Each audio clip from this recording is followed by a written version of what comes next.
Tell me CertaPro. Yeah. Why did you connect to them? What did you see in their standards and their professionalism? What did you see in their training that made you say, yeah, I want to go all in? Even like just the concept of franchising was very new to me. And I had originally thought that once we sold the business that my family, my dad was the CEO at the time, I was the chief operating officer. Once we sold that business, I'd really kind of made a name for myself in many ways in the industry. Was on a couple different councils, had some designations, some certifications that were very well regarded.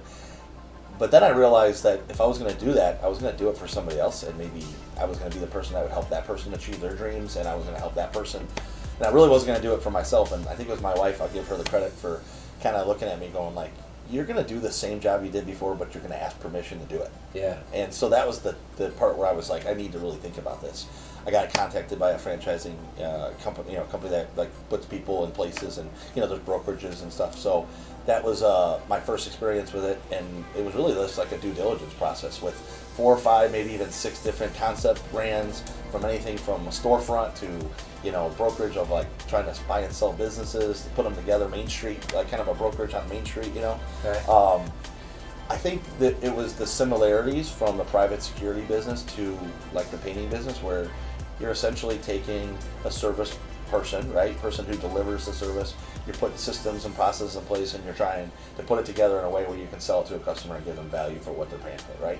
Those are the really things at the end of the day, after all the pluses and the minuses and the pros and the cons, it was like, where am I comfortable at? Where am I feeling most comfortable? And that due diligence also included like talking to other franchisees, where I was really pleased with just the amount of support you were getting from people who would be your peers. And they're spending time with you out of their own day, 45 minutes to an hour on the phone, going, this person doesn't have to do that, right? Make themselves available. So I felt support systems were in place, and it was an industry I wasn't familiar with, and I knew I was going to need that. So that's how it really kind of started, how I got into CertaPro. And I started this business from scratch here in Northwest Indiana, and so this is home. This is, I didn't originally come from Indiana, but I've been here for 16, 17 years now, and I couldn't be happier. And I'm glad that I'm in a business that services a lot of different communities within Northwest Indiana. So, you kind of get a feel for what's going on in Valparaiso and Chesterton and Crown Point, and what's happening as far as new restaurants and businesses, and it's just nice to be on this side,